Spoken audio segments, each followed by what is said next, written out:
Good evening and welcome, ladies and gentlemen, to High School Esports. My name's Chaotic Thunder, and I'm joined with Cryos, and we have some wild League of Legends for you tonight. The Richardson Augmented Eagles are taking on the JCP Rangers in an amazing game tonight. How are you doing, Cryos? I'm doing fairly good. It's a holiday day for me, and I can't imagine a better way to spend it than casting some League of Legends.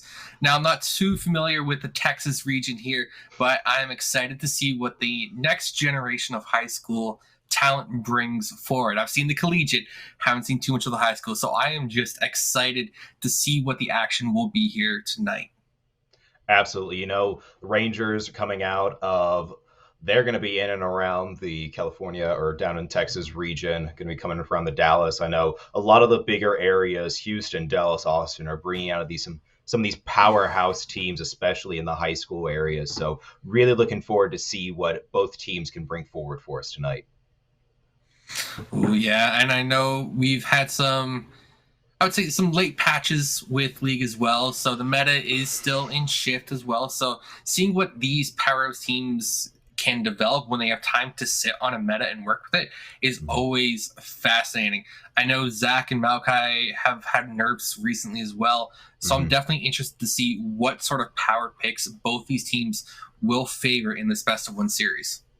Yeah, because it's a best of one, I'm not really looking forward to seeing a lot of current meta picks just because they're so temperamental. I mean, last week we got the big patch where you saw the Aurelian Soul complete rework, the Ari AGU. Even if those champions are alive for tonight, which who knows if they could be, they're changing constantly with the way League is progressing it. I wouldn't really expect to see a lot of those. I'd more expect to see a lot of consistent picks such as Ashe, Lucian, Nami. Ashe and Lucian have been completely dominating the bot lane in these recent weeks, especially with the LEC and more pro play coming out. We're seeing Lucian Nami being just completely dominating. I think we saw Evil Genius's EG last night completely dominate DIG in the LEC championships with Lucian Nami just completely flooding that bot lane as it would with Nami's ult and her Q and bubble combos. It's just completely destroying opponents down there. Yeah, as you mentioned, meta is strong because it's meta, and I'm pretty sure we won't see the Aurelian Soul right now. And as you were touching on, comfort usually reigns supreme. If you know how to play a champion, you can play it into most meta matchups anyways, and arguably are favored to win it because you know that matchup better than your counterpart across the rift anyways. But you need to have that repertoire of comfort champions that you can rely on in any scenario. And best of ones are the best place possible to showcase who is your one trick, who is your statement champion. And I can't wait to actually see what some of these players will say as their statement champion, because League's been out for a while now. There's going to be kids with hands better than most pros now. Yeah. And so I'm just excited to see. It's like, are we going to get the simple? Are we going to get the mechanical? Are we just going to get that skill expression that just blows us away?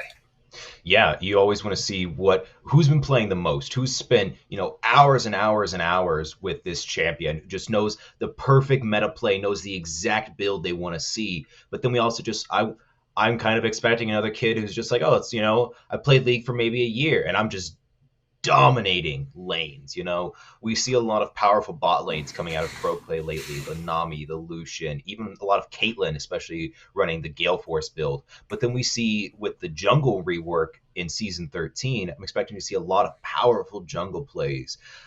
We could see the Maokai. We could see the Elise. In the recent pro play matches, we see Elise having 100% participation rate, either in the picks or in the ban. So I'm expecting, really, based on current meta, the way everybody's playing these new champs and new items, that we're either going to have a powerful bot lane, which will just carry the team, or we're going to have a one-shot jungle, which is just going to annihilate anyone in the Rift. So it's going to be really interesting to see which set of carries these two teams are going to lead into. And I agree with you. They could lean either way, and we can spend all day theory crafting, especially with what the pros are doing and how that trickles down to influence the meta at different ranks.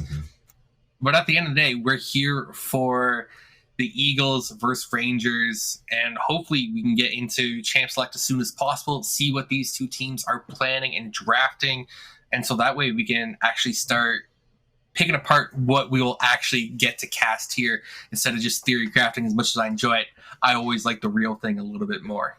Absolutely. We could theory craft for hours and hours and hours. What if we see a Caitlyn come with a Gale Force? What if we see Zeri go a wild thing like a Prowlers? But with these high school teams, I know some of them, like you said, could have been playing for years and years and years, but a lot of them are going to be a bit newer, a bit more fresh, especially compared to collegiate or pro play. So I'm not expecting to see a lot of lower level plays. I'm just expecting to see a lot of less complex, not as mechanic or strategy driven. These kids at most have known each other for 4 years, while in the collegiate scene, at least in my experience, in a lot of ways, I've known my guys for 3, 4, 5, 6, 7 years at some time. So I'm really interested to see what their team plays can be. Are they going to be massive, overly complex map controls, or are we going to see some kind of less complexity, more straightforward team fight, lane control, things like that? It really is hard to say, and you touched on a lot of good points there of how long have these players been playing in general, what is their team chemistry like, what's their synergy, all that is up in the air as well. Now, generally, it's easier to perform on a macro scale. It's the easiest to teach, to direct on, rather than getting each individual players up to a mechanical or micro sufficient level. That will take a little bit more time for development, but macro team cohesion, that is something you can adapt to fairly well. I played high school sports back in the day. I'm not going to give you a year because I feel old just talking about it, but they taught us how to play the game. They didn't work on the individual skill sets as much of how to be a team. So hopefully, I'm hoping that translates into esports as well, especially League of Legends. Teach these players how to be a team first. Let's see them win together rather than on the backs of a single person who's just insanely strong. Let's see that wholesome effort get put forward here. Yeah, and that's what I really love in esports. As someone who, like you, played a lot of traditional sports in high school and then later in college now, still a traditional athlete as well as esports, I really want to see esports be like those where we're not just relying on one player. This one kid just plays a lot of League and is going to carry the team the entire season. I really, really want to see these high school teams come together as one cohesive unit and use that as like what they get out of esports. Because, in the end of the day, it's always what we want to see these kids learn, what we want to see them grow as. And I think I really, really want to see these teams grow as a cohesive unit. And growth in esports is such a fabulous thing right now. Nobody quite knows where the industry is going because it's just starting to find its legs. It's not even running. Arguably, it's crawling at best. It's brand new. Everybody sees the potential in it. And being in high school right now with an esports team is an absolutely fabulous opportunity. And I know this will open doors for many of the players as well if they choose to pursue it, because there are so many careers related to esports as well. And whether it's remaining as a player, seeing how far you can take it to see if you can be the next Faker or JoJo. Like that guy just came out of high school too as well. So we say high school as if there's these, I would say babies, these brand new players who have just hatched into the world. But no, they could be fully fledged, ready to go pro here as well. So the breadth of scope in talent alone can be absolutely astronomical here. And regardless of what happens, I'm sure we're going to enjoy it. I believe there was a bit of a disconnect with one of the players, which is why we're having a prolonged intro segment here. That's okay. I like talking about esports and getting to look at the larger picture of it and how it relates. Oh, coming in here, looks like we're going to be seeing that Caitlyn Aurelia ban coming in for one of our teams. Let's take a look and see what we're dealing with again. I'll be funneling. I do believe it is Eagles on the blue side and the Rangers on the red side. Yes, you're absolutely right. As you are the more prepared of the two of us, I'm having to take a second to pull up my notes. Yes. So looking into it, looks like we're seeing the Zed, Caitlyn Aurelia bans. Like I mentioned earlier, seeing the Caitlyn ban come out is not at all surprising. She's been so dominant lately in pro play, but love to see the Zac come out of there. Wow, that's going to be interesting. Ooh. Okay, so we also have Shen, Heimer, and Hecarim ban on the other side. Now, Shen is a great cross-map team play champion. 100% support that ban, especially if you're focusing macro. Yeah. Or if you know the enemy team is strong as macro. Heimer is a lane dominating champion. You want to take towers early. You want to establish that dominance. Hecarim, he just horses around too much on the Rift. I always support that ban. Turn him into glue right away. But as for picks, we now see the Wukong and the Akali. Both these champions can be dominating in their own right. Wukong is a bit of a flex, same with Akali. So right now, the Rangers, their lanes are up in the air, which provides a lot of doubt and hard to draft against for the side of the Eagles on blue side. Zac is a flex pick. I've seen him go mid, jungle, top, and support. But now with Amumu locked in, that does narrow it down a little bit, but still just as much flex opportunities there as well. Yeah, as someone who's played who's really a jungle main this season, especially seeing the Amumu come out, Amumu was such a nearly 100% dominant champion in the jungle this past season, but recently with the latest patch, he did get nerfed, so that could legitimately either go to the jungle or down into the support lane, depending on how it's flexed as, with the Xayah being the Rangers bot lane pick. So this is still very much in the air for the Rangers. I mean, like you said, we can see the Zac flex top, we could see him flex mid or jungle, we can see the Amumu go jungle or support. This is, the Rangers team is still very much in motion, but I would love to see how this Eagles team responds. We do see the Renekton come out. That's ooh. Again, that Renekton could flex top or mid. I've seen both, especially with the Wukong. The Wukong could go top. We have an unknown jungle pick, the Renekton coming out. Looks like both these teams are very much in flex right now. I'd love to see how they finish it out in bans to kind of solidify what their overall team composition is going to be. I would arguably say that the Renekton solidifies the Rangers composition here over on red side, especially with that Teemo ban as well. You're going to have Wukong jungle, Akali mid, Renekton top. That's your stereotypical full setup right now, especially if they're banning top lane counters right now as well. That is definitely how I would set their team up. And you touched on the Amumu nerfs. It was a bit of, I believe, Q mana cost and cooldown, and then a little bit off his tantrum as well. So his Clear Spirit suffered just a tiny bit, and he can't be as aggressive early game due to mana issues, but he's still strong. And with Xayah, I would still like to see a recon just because the Lovers duo is tragically overpowered every now and then.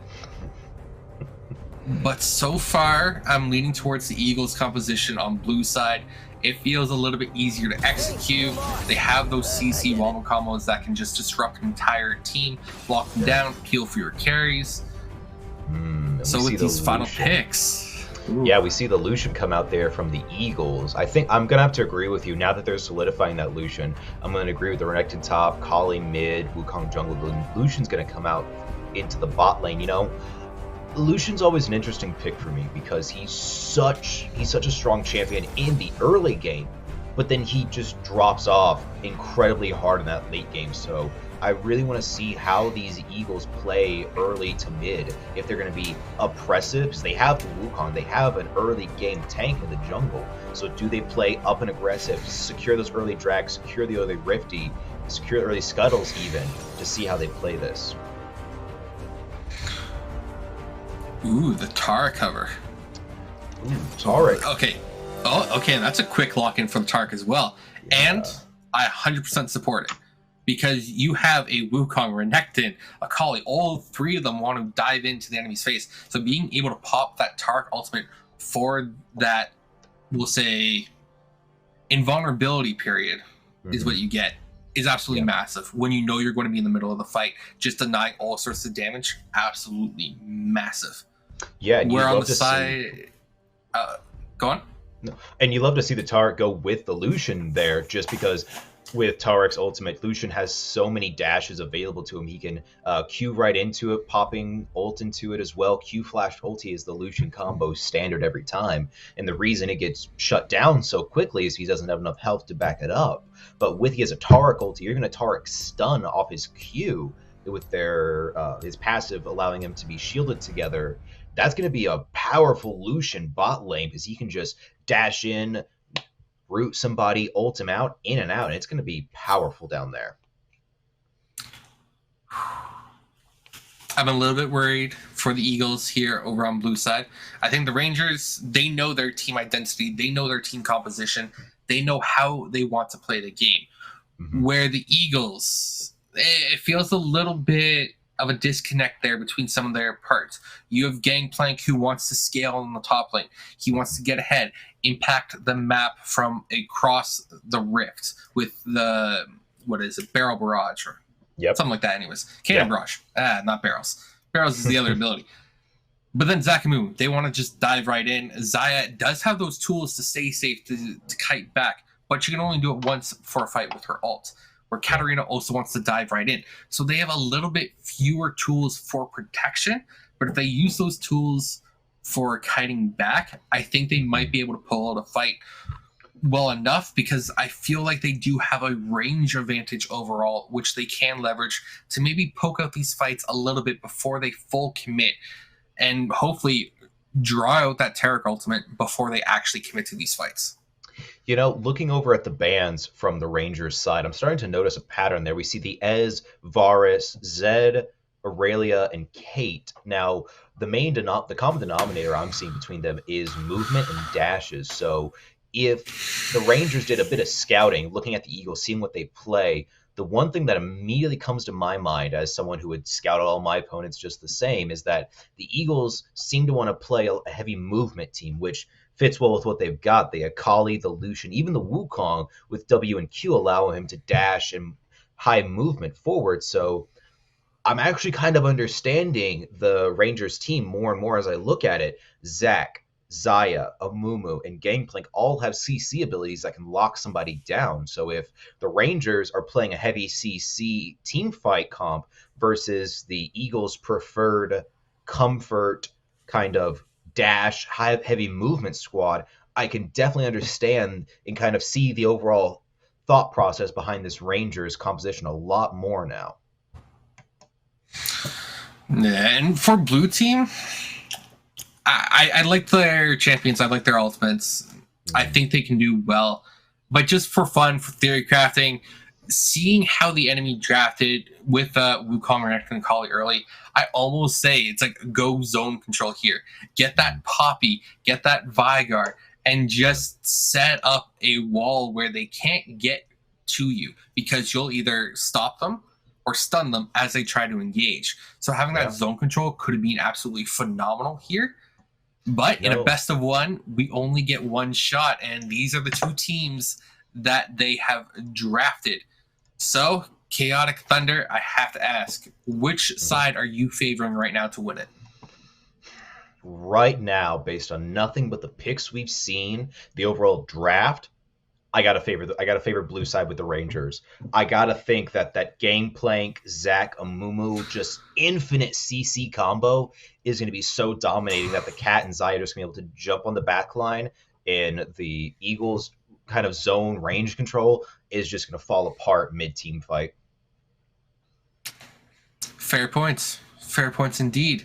Where I'm gonna go with the other side. I'm gonna go with red team. It feels like their team identity is a little bit more coherent. Their win conditions are clear cut. They want to go in, they want to kill you, and they want to stop you from doing the same with the Taric ultimate. Mm-hmm. And if they can do that, they will definitely be a formidable force. And getting a glance here at some of their ruins and summoners, there's nothing immediately jumping out. We see the cleanse on Lucian for the Amumu, which makes sense. Mm-hmm. We have First Strike on GP, so he's definitely looking to farm that parlay up, start getting that economy in early, and then hit those scaling points earlier.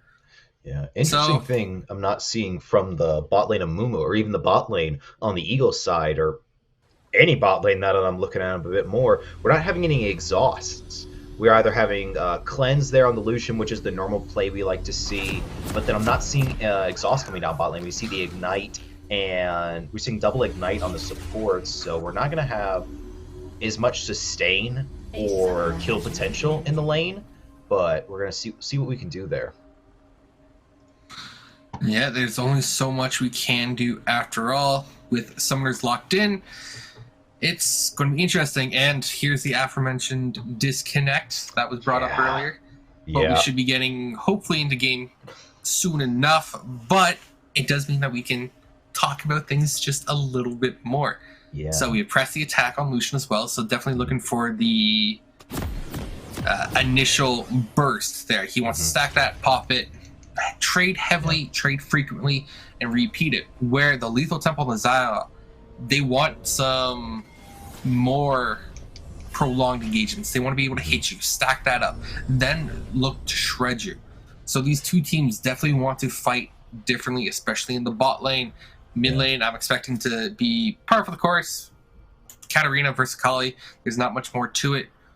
And then top is top. Wukong needs to get probably some help there. Otherwise, I think Gangplank will be able to.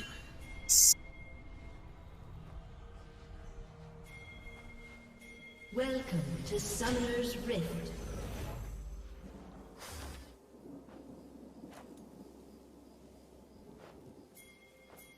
"30 seconds until minions spawn."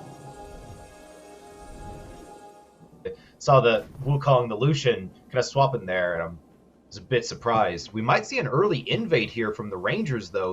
Or the Eagles, excuse me. They do have the Amumu. If the Amumu takes early Q here, this could be an easy lockdown. If we can get an early pick here on Lucian, which we might. Oh, and there goes the Mumu Q, just barely missing it. We are going to get the lockdown there on Tarek. Mumu's going to keep trying to feed for it. Gangplank's going to try and follow up. It doesn't look like the Eagles are going to get anything out of it, and we'll have to rotate back for camps. Now, this will mean that Gangplank will be late to top lane, and that Renekton might get the first couple melee minions down before he can respond. On that invade there, Jacob Baba, the Tarek, absolute MVP. Got the stun out as Zach was leaping in there. I think got a 3-man stun with it, which absolutely saved Lucian there. Or prevented. We do see the top and you do see the Renekton and the Wukong trying to collapse there, and the Gangplank. It is going to chunk Gangplank down. He will have to burn. He didn't burn pots. I was expecting that pot to be burned, but Wukong will invade with the help of the Renekton, get that blue side camp down. So let's see how the Zach responds here. He could rotate to try and contest the Wukong late, but he might also go for a Wolves camp as a start. Let's see how he plays this. Wukong has enough sustain. Oh, and the Wukong is going to get the smite off on it. That's going to really hurt Reapers there with the Eagles squad. He won't have enough lane potential to gank early, so it looks like the Eagles might be slightly behind when it comes out of laning phase. Okay. So, junglers, their pathing is absolutely all over the place, but we have a trade bot lane pretty heavy here onto the Xayah, and the Zion's getting chunked down. Ooh, Xayah has to pop early heal. Advantage. Xayah did have to pop heal there. Mumu's still trying to go for it every single time. Did pop double Qs up. Looks like that was because the Rangers squad was able to get level 2 early, so they're definitely playing aggressive like I mentioned beforehand. We had a trade coming in the mid lane. That is going to be Ignite down on Katarina. She's going to try and go back in for it. Losing one dagger. Is she going to go down? Ooh, and Akali dies first. Katarina's going to pick up the first blood. You know, that's just amazing play there by the Katarina. Wukong's going to try and greed for the kill, but Zach's going to be there to respond and help the cat out there. That was a great play there by Katarina. She ignited early to get that true damage, especially on a level 1 Akali who's just not going to have the amount of sustain she needed to win that fight. Yeah, and this has been a very, I'd say, chaotic 3 minutes in right now. And we see Gangplank target the Renekton here, the Croc getting made into slippers fairly early on with that CS discrepancy already starting to build. Ooh. But I really wanted to point on how the junglers, both their starts were messed up, which means that nobody has good jungle tempo right now, which creates an overall chaotic feel to the game, because it's harder to read where the jungler will be, but it's already the lanes establishing the tempo for this game. That is going to be a fight, just like the Zac gank now. We are going to see the Zac jump in there early. It's going to be cute. He is most likely going to get the kill there on Tark through the Ignite, and it's going to go down onto a Mumu. You know, you would have loved to see that go down there on Xayah, but bot lane will have priority as drag comes up here soon in 49 seconds. Zach did have to waste early smite there on the Scuttle Crab to get vision down there on Great Pit, but I think the Eagles are most likely setting up for this early aggressive macro play, setting up there for an early drag. They have pressure bot lane. They're most likely going to be able to get one early plate off Lucian, because with the Amumu down there, Lucian just cannot respond unless he has Tara there to back him up early. Yeah, Lucian Tarek, they need to be together. They need to be in sync. But really, Zach just had the great angle there for the gank coming in over the wall from the river bush there. Was able to get both of them with the sticky arms to slap them back in together. And you saw that the CC came through. They just couldn't get out of it in time. And so that will be the Eagles with a 2-kill lead, up 1,000 gold at the 5-minute mark. So they're definitely setting themselves up for success here so far. But the Rangers still have tools in their pockets to use to help them claw themselves back into this game. We do see drag spawn. A bot lane is going to be slightly shoving as we see Zach heading straight for it. I'm expecting this to be a 3-man fight bot lane. Looks like the Eagles, or excuse me, the Rangers, might be giving this early drag as we see Wukong starting to invade Zach's top side. So I think Zach is most likely going to rotate in. Akali might even try to rotate to stop it, but Cat is most likely going to help down there as well. So, oh, and Renekton's going to get the kill there on GP. Looks like he had some backup from the Wukong. They're able to get the early kill there. Zach's going to try and go in here for the play mid. Akali's going to get chunked down because that QW. She is going to have to dash out. Oh, and Katarina's going to go for the kill, and she gets it as they get the tower dive. That is 100% going to be a free drag here for the Eagles, as Akali can just rotate down with Zach. The bot lane is going to be shoved in, so we might see a double gank here from Zach if he has the mana to sustain it. I would like to see the Dragon rotation come through right now. However, the Eagles bot lane do not have priority. There was a double stack minion wave that they had on Ancillary 2 first, but now the gank is going to come through there with this elastic slingshot. And they're going to pick up the double kill there. Oh my gosh, that was a perfect play. I personally will give that entire play to the Dragon Mancer, the Mumu there, support for the Eagles. Walked up through bushes, through bot side bushes, covering back in. Doesn't waste Q. If you notice there, pop W early. Did not waste Q after Zach did. Zach jumps in, gets the sticky hands, and then you're assuming that Tarek and Lucian will either flash out or try and dash out.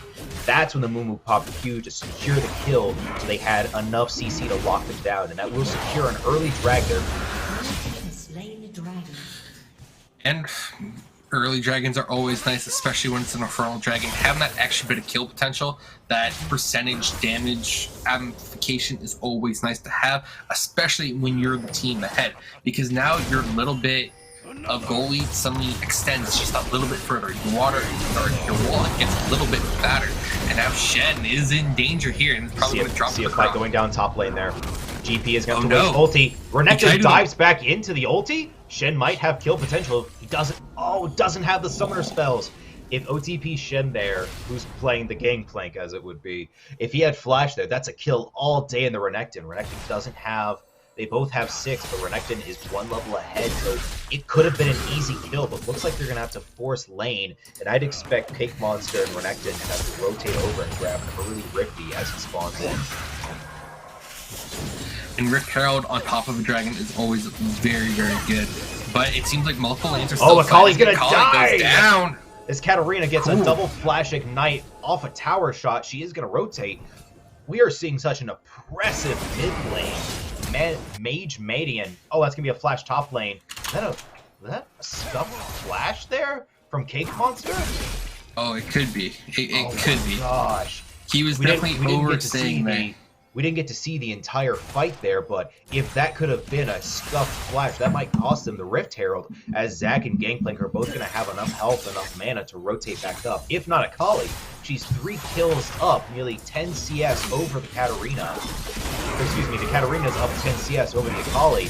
She might get it as we see a fight go down here over the scuttle. Reaper's going to have to rotate in. He's going to get back up there from Wukong. Gangplank is going to be late for the fight, but Zach just has enough sustain. Here comes the Akali. Might go for the cleanup kills. Zach does have passive, so he can live through this fight as the Akali gets the flash kill there on the Renekton. Renekton's going to die, and that'll be a double kill there for the Eagles. They are most likely just going to grab a free drag. Akali's going to try and rotate to pick up the kill on the cat. She's going to pop ulti, channel the kunai. She's going to fall. Katarina might die here after the ignite goes down. Zach's going to be for the kill. He might have kill pressure here if he can land this perfect Q onto the Akali. He's going to go for it. Lands the airborne. He's going to take 1 tower shot, 2 tower shot. Akali's going to have to dash away. This is what I mean when I say that this Eagle squad has so many dashes and flashes and the ability to just move around. We see a Mumu Q being a long-range form of CC. We see the Zac CC coming in. Right here, Tarek's going to pop ulti there. That is going to be Call of Judgment. Tarek's going to pop ulti. Is going to get anything out of it. Looks like Wukong and Akali are going to try and shut down this Katarina mid, who is going to die there to tower shots. Oh, and the Xayah is going to send it. Feathers go flying as Katarina... Excuse me, Xayah picks up another kill there. Mumu is going to go down. Mumu might be able to pick it up. Kills are just going down everywhere as the fights are on. Akali's might go down. She lives it. Katarina might die to the Wukong W there. And Lucian picks up the double kill bot lane, picking off the Xayah and the Amumu. You know, if Mumu, as soon as Xayah went down there, he needed to immediately be rotating out. I think he just overstayed, and that's going to be an overplay on his part. 100% agreed there. That Eagles blue team, they had accumulated so many leads that they were probably feeling a little bit too full of themselves and maybe need to get knocked down a peg, which we see by the Rangers striking back. And they did so phenomenally in multiple lanes, being able to turn fights accordingly and take advantage of those opportunities. That said, they are still down over 2,000 gold, so they need more of these small wins to start piling up for themselves if they want to get back into this game in a proper fashion. Right, but we do see the Lucian be able to pick up Gale Force there for the Rangers. That's going to be an impressive early back item. Looks like he was able to rush Gale Force off those 2 kills, especially as the Lucian. We do not see Xayah only having the Noon Quiver. She does have Noon Quiver and Grieve, so she has more momentum and more lifesteal with Dagger, but Lucian just has the dash ability. Though if the Mumu can land a nice solid Q, or we have an assistant gank there by the Zac, I don't think that Gale Force is going to matter. You know, it's the standard play. You love to see it on the Lucian, but otherwise, I don't see that Gale Force coming in handy at all unless it's going to be for a contested drag fight or a contested team fight at all. As you see a gank coming in here by the Wukong. Looks like they're going to be able to pick up the kill there on Master Dragoon. Gangplank is going to drop ulti on the wave. Misplays or misjudges that as Lucian's going to pick up a triple there on the Mumu. That might be an early drag if Dokkaebi and the bot lane can rotate up to help with that. It looks like they will to assist the Wukong get back even against Zac in objectives. Wukong should be able to take this drag solo right now because Rift is currently being taken by Zac as well. So rotating up for it is the correct play as well, but you could also look to push that bot tower for a few more tower plays. But now the Croc is going in onto Gangplank. Gangplank's getting chunked down pretty hard here. The slash. It is going to be Ignite. He's going to drop to it. And going down to this fight here. So many things are happening at once. Xayah is going to try and pick up something kills. Doesn't be able to get as the Akali rotates. Katarina was taken out mid. Here comes Zac. He is going to have kill potential. There goes Judgment, though, as Tarek's ulti comes down. Mumu is going to pop Tantrum. Changes it back out. Akali's going to go down. Lucian goes down. Akali nearly kills it. Mumu is going to have backup here. It looks like the Mountain Drake is going to spawn in. Wow, that's a lot of fighting there. We saw the Katarina go down mid. Gangplank falls top lane, and then the the Eagles were able to pick up the drag there, but drop 3 kills against the Jesuits. This is so much happening overall here. Let's take a second, let's take a deep breath and recap what this implies for everybody. Okay, so red team, they did good picking up the kills in the solo lanes in mid and top, and they also got the initial pick onto the Mumu bot lane and set them up for that potential dragon fight. However, they did not take dragon fast enough, which credit to where credit's due. Xayah, Moffin, phenomenal stall there, being able to get in there, do damage, head it out. Bond time for Reapers to get there with the Zac, to then get the steal and kills afterwards is just a great way to salvage that play and keep the Eagles in the lead right now. They are still up 3k gold, they're up 5 kills, 2 dragons. They have the Rift Herald and had dropped it there while I was talking, so really across the board, they are ahead. I think they've got double or triple the amount of tower plates that red team was able to secure. So overall, it's just going to be tough for red team to get back into it, but I know they can do it. And here they go with another fight. As we see the fight going down top lane, looks like Renekton and Wukong were trying to set up a gank there, but the Eagles did have vision down in Riverbush. Looks like we're going to see Megamind Katarina rotate back up from mid lane, and here goes the dive. Katarina's probably going to get the kill there. Katarina gets the kill there on the Wukong. That is going to be ulti there from the Shen, as Renekton tries to pop ulti to get the sustain, but he doesn't get it. Zac will go down, but has passive to come back. That's going to most likely guarantee that top tower for the Eagles. We did see the Red Terror go down bot lane, pick up some plates there for the Eagles. Eagles are just oppressive everywhere. Superior Cube, the Akali might go down here if she can't get out long enough, and she will! Mage mid main is not playing a mage, but doesn't need to play the mage. They are oppressive with this Katarina. 8-2, nearly 30 CS up here at 15 minutes. If this was a ranked game, personally, I'm FFing to the Eagles here. They are, I called it early and I called it strong. The Eagles are oppressive overall on this map. Both Drags and a Rift Herald, they are guaranteeing every objective, every lane. First tower, I don't know how much longer this Jesuit Ranger team is going to be long for this map. And what we're seeing right now is, unfortunately, a little bit of chaos. Blue side, they've been able to get their leads early, which has enabled them to keep the map spread out, to keep them focused on different maps. And we see Gangplank, he's got to go down there, and I'm glad that they were able to pick up that kill. But the Rangers team as a whole, their identity is around team fighting, around deathball. And the Eagles are spreading them out across the map. They're not letting them deathball. They're not letting them group up and fight these objectives as a team. Yeah. And I think if that happens, we could see the goal start to swing dramatically. But it feels like the Eagles are just driving the pace relentlessly right now and not giving the Rangers any time to get together to form their team identity that I spoke of in Champ Select. Yeah, I absolutely agree. We do see Wukong pick up top tower there. That will be an objective claim for the Rangers, trying to reduce that gold lead that you were talking about. But Akali's going to go for the kill there. Doesn't get it. And, oh, Katarina's going to pick up another kill there on the Akali. Looks like we're going to see a contested blue take here. Gangplank is going to maybe drop the ulti there. I could have seen the Gangplank definitely dropping ult there to secure that blue buff, really clearing it out. The Akali's going to maybe go for tower here. She's going to be contested by the Wukong. Zac is going to stay bot lane. We're seeing so much macro pressure here from the Eagles. I think the Eagles, like you said, their team composition is so built around those team fights, 2-3-man fights, which they've been taking very smartly. I think they're going to be able to just snowball this into a win here soon. Pretty soon, I would say. If it goes past the 25-minute mark with the pace that this game is going, I'd honestly be surprised. That means Red Team have done a fantastic job of stalling this game out. The Rangers really mustering up to the task, but I think the Eagles, they're just soaring too high right now. And you can see that Katarina isn't afraid of a little tower damage as she just instantly gives that croc and makes a nice leather skin purse. With the backup there from Mumu, Katarina's going to pick up the double kill there on Wukong. This Katarina is just... The Katarina is winning this game right now. She is winning this lane. She's going to pick up mid-tower and basically soloing it. Mumu's going to try and go for the Q there on target to secure that kill, but it's not going to get it. Katarina's most likely going to get at least half this mid lane down as well, off nothing but a minion.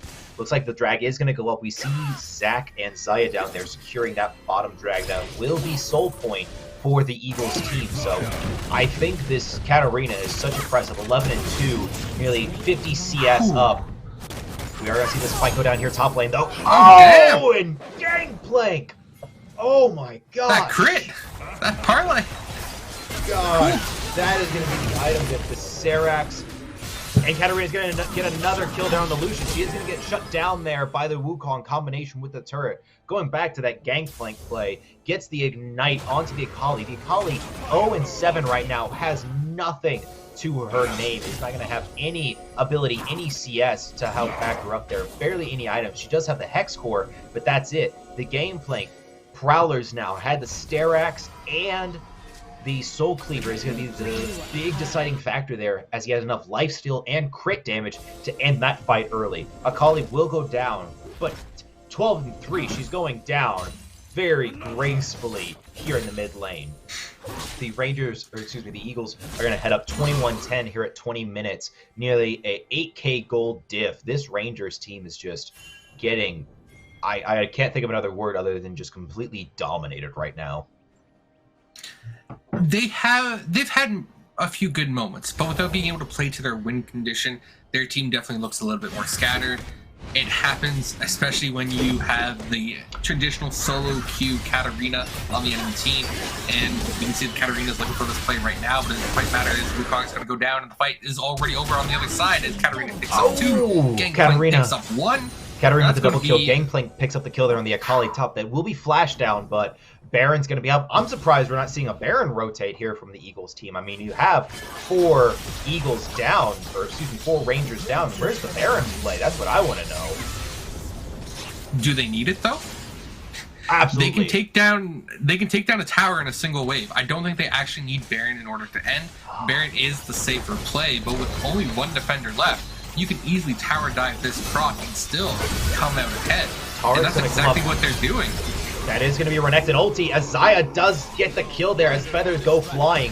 We are going to see this Rangers team come back up here. It's going to be a fight over a turret. Looks like Eager's going to get the turret. They're going to try and retreat out. This is where I would expect to see the Baron rotate come from.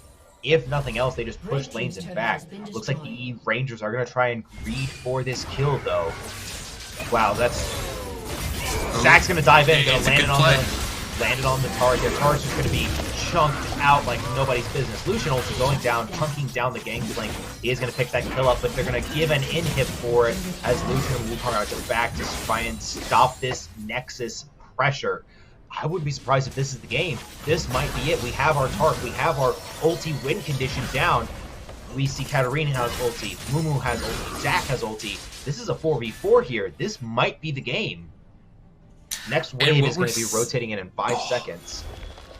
And what we're seeing right now is that red team is being completely suffocated from any sort of gold income right now with how aggressive and up that blue team is playing right now. So I want blue team to keep going. Push the limits. Let's see how quickly you can take it. And it's a great fight. Huge ult. Zach's going to go down there as he pops it. Mugu's going to pop ulti. It's going to trade back in. Katarina gets shut down there from the Akali. Akali's going to trade back in. There's the Gangplank ulti. Lucian's going to die there to the Xayah ulti. Feathers go flying. And looks like the Eagles are going to be the last man standing. Wow, that is such an incredible fight. Zach ulti going down to pick it up. That was a great engage by the Zach there. It was a bit touch and go as he had to go under tower, but that's the game right there, Cryo. That's the game. The Mumu had such a great play. Q ulting into Moonstone for the sustain. Xayah popping her Gale Force to dive in. I think I saw the play exactly. Xayah Gale Forces onto the Lucian, turns, feathers fly back into the rest of the team, and Taric, there's nothing he can do. He's just going to pop a solo ulti to try and let the game go longer, and that's going to be it. The Eagles are going to pick up the win on the game. That was a great play there by the Rangers as long as they could, but like we said, that Eagle squad is just so oppressive that the Rangers just didn't have anywhere to go. Oh, I feel like I need a moment to digest how that game ended. At the 20-minute mark, you know, they had just won a team fight. They had picked off a few kills. You're going, okay, they need to take the Baron. They need to rotate. And then it's over. Not even 2 minutes later. Baron buff lasts for 2.5 minutes. So they finished it faster than if they had taken the Baron anyways, which is absolutely mind-blowing. They played the macro pretty spectacularly. They had GP always on the sideline, always drawing pressure. And when we saw 2 go up to kill him, Eagles just charged right back into the base, got another engage, got another kill, and they kept the Rangers on the back foot consistently throughout this entire game. And credit where credit is due, the Eagles played phenomenally and really did fly above their competition so far in this game. Absolutely. Like I said at the beginning, that Eagles team was just an impressive comp overall. Zach Q into Zach ulti, Amumu Q into Amumu ulti with an Akali, or excuse me, a Katarina and a Zaya for the backup. I think we saw that especially at that late game fight there. Zach goes in, followed up by Amumu. Zaya Gale forces back into an ulti, and Cat is just there to throw knives and pick up kills. I mean, like you said, that Gangplank was perfectly playing his lane, side laning as much as he could, dying only to a double play there because the Wukong kept rotating up. But I mean, the Eagles flew high, flew strong, and flew consistent, I think is what we love to see. They were consistently winning every single team fight they took. They also engaged on their own terms. We saw a mid-late play there by the Amumu, queuing onto the Wukong, flashing over a wall to get that kill there to secure it. The Eagles played consistent macro as well, picking up every single drag, every single rifty. I think overall this Eagles team was just better in every aspect, and I think that's an indicative of how they played and the champions they brought as well. They picked and brought champs that were made for team fights, and they only took team fights. They didn't try to play their champs outside of what they were good with. They didn't try playing a Mumu into a solo pick, which he's just going to die in every time. They played the Zaya into something where she could just sit back and let the feathers go. They played the Gangplank into a solo lane where he knew he could just sit there and farm barrels and farm minions. So overall, I think the Eagles just they had this game and they played it. They walked in knowing that they could take this game the way they did and didn't let anything stop them. And they won it off the early game. That's ultimately what it comes down to. It was a chaotic level 1 invade there, and then jungle pathing, and then the fights just started coming and never stopped. When you look at it, we had over, 45? Yeah, we had 45 kills in a 22-minute game. That's 2 kills per minute, give or take, which is a bloody game, like Cabin in the Woods type of bloody. It's just coming out of the walls at that point. Yeah. And Katarina thrives in that environment. Gosh. And that Katarina was just popping off every single time. It was gross. Every time I feel like we look away at another lane, Cat just kills the Akali. Is the only thing I see on the screen. In the mage mid main Katarina player for the Eagles, they're ending 16-4-6, 31k damage. The next closest ranger was our Wukong. No, yeah, it was the Renekton. I can't even read the scoreboard. The Renekton picking up 12k damage there. I mean, she's in a league all her own. I know we talked about, especially at this high school level, a lot of early players who just play a lot and can carry this team. I know we talked about you want to see a good team cohesion. We did see a great team cohesion there by the Eagles, but we also see mid-mage stepping up above them, carrying that team. I wouldn't be surprised if that's a captain right there saying, all right, I got the Akali kill mid. Let's rotate this into a drag. Or I got the Akali kill mid. I'm going to rotate up and we're going to get a pick on top lane to rotate that into a Rift Herald. That's the kind of oppressive play I love to see. And hopefully that's where we saw a lot of those calls coming from as well.